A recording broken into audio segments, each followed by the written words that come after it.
Les garçons là, une fille qui vous demande une dot exagérée, ne l'épousez pas. Ne l'épousez pas. Je continue. Alors, donc, il y a des parents qui obligent les jeunes gens à commencer leur vie de couple avec des dettes. La plus belle femme ne donne que ce qu'elle a. Et les hommes aujourd'hui, vous savez très bien que le boulot là, tout le monde n'a pas boulot. Hein. Et vous voulez épuiser le jeune garçon là avant qu'il ne prenne sa femme. Quand votre fille va arriver chez elle, chez son mari, dans la communauté de son mari, et il est incapable de lui donner un petit bol de café de bouilli, on va dire ouais, que le gars là, qu'il est incapable. Alors que c'est vous qui l'avez sucé avant que la fille n'arrive. Vous voulez qu'il fasse quoi? Et c'est ça qui fait que beaucoup sont dans la folie des grandeurs. Hey, aimer, c'est rester quand tout devient difficile. Il n'est pas rare aujourd'hui de voir des filles, parce que le monsieur, il était dans un grand projet, le projet est fini, le contrat est rompu, la go circule.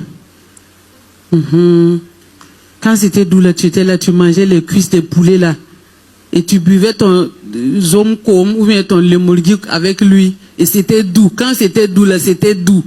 Quand c'est devenu un peu amer là, tu le dégages et puis tu le lâches.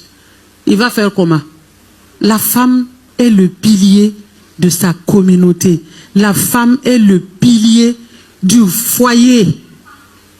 Une femme qui est incapable de supporter la douleur pour accompagner son homme n'est pas une femme. Il faut liquider ça vite, vite, et puis changer de circuit. Oui, oui. Quand c'est pour venir profiter de ce que le monsieur a, et quand c'est chaud, vous l'abandonnez là. Si c'est comme ça là, les garçons là, il n'y a pas à avoir froid à l'œil pour ça, hein. Vous circulez et puis vous lâchez.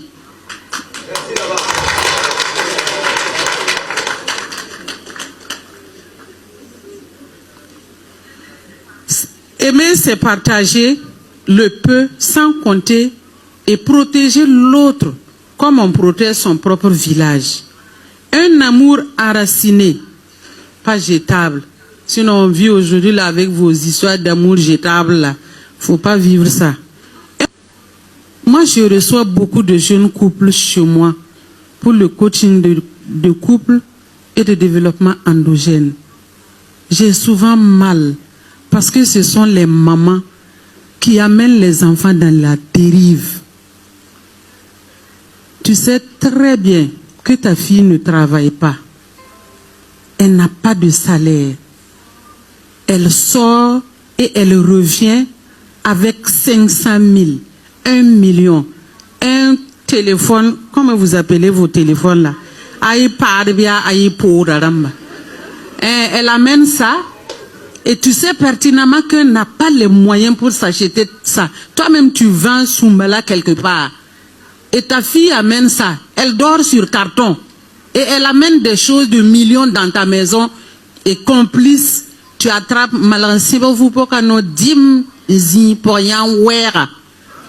c'est vous qui gâtez la vie de vos enfants. Si tu n'es pas capable de donner quelque chose à ton enfant, n'exige pas que l'enfant d'autrui donne ça à ton enfant. Alors, celui ou celle qui vend sa fille pour une montagne de richesse ne gagne pas de richesse, mais il perd un fils. Parce que déjà, le jeune homme arrive et puis regarde la maman là en corner. Il regarde le vieux père en corner. C'est lui qui m'a créé tous les problèmes. Parce que si on ne m'avait pas demandé une dot forte, j'aurais été à l'aise. Mais quand le monsieur n'est pas à l'aise, pendant la cérémonie de dot et de mariage, sachez que votre fille ne va pas durer dans son foyer.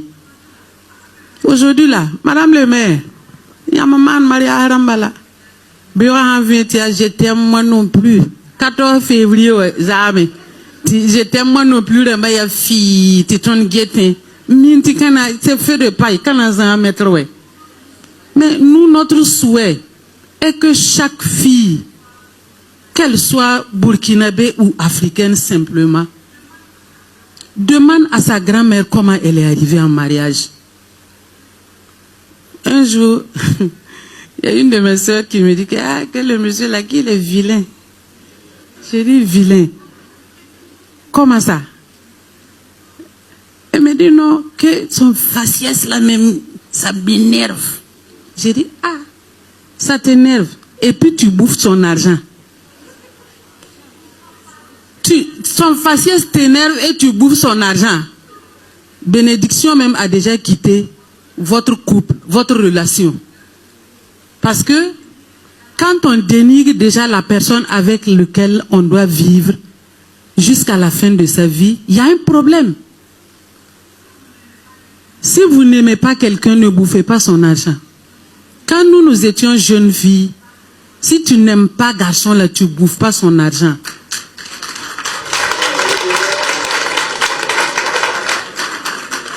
Aujourd'hui, elles ont les techniques pour bouffer l'homme. Le bouffer jusqu'à sa moelle épinière. Et après, maintenant, il s'assoit et dit que les gars là même, il ne me plaît pas. Hey, laissez ça. Vous avez suivi, vous les filles, vous avez les gros yeux. Si vous n'aimez pas l'homme, ne bouffez pas son argent. C'est simple. Vous allez vous retrouver dans certaines situations, l'homme a fait ceci, l'homme a fait cela. Parce que l'homme prend une femme, mon frère, il investit sur la femme, il donne tout à la femme. Pour finir, la femme dit que non, je suis pas intéressé, ce n'est pas ça que je voulais. À cause de la tango, les ceci, cela, c'est monté, c'est descendu. Tout ça à cause de la femme. Si vous n'aimez pas l'homme, ne mangez pas son argent. Ne mettez plus les hommes dans les problèmes. On prête l'argent, 10 millions pour faire le mariage, 5 millions pour faire le mariage. Alors qu'on pouvait dépenser un peu d'argent pour le mariage et après on se met en couple, on forme, on crée quelque chose, on avance ensemble. Après maintenant, si on a maintenant les moyens, on pourra maintenant refaire le mariage, mon frère. Les parents, évitez de mettre les hommes, les garçons, les enfants, les gens dans les problèmes. C'est quoi? Un mariage qui ne doit même pas durer. On n'est même pas sûr que ça va même durer. Et les gens qui ont organisé les mariages de 20 millions, ça a duré. Non. Séparation. Donc les gars, donnez ce que vous pouvez donner. Le mariage là n'est pas forcé. Vrai. Si la femme voit que tu n'as pas de moyens, tu n'as rien, tu la laisses, tu continues. Trouvez la femme qui va vous accompagner dans votre chemin de vie, dans votre douleur, dans votre souffrance. Elle est là, oui. Trouvez celle-là. Ne trouvez pas celle que quand il n'y aura plus rien, elle va disparaître. C'est ça, les gars. C'est le cas. Abonnez-vous à la gueule pour les nouveaux. Ciao.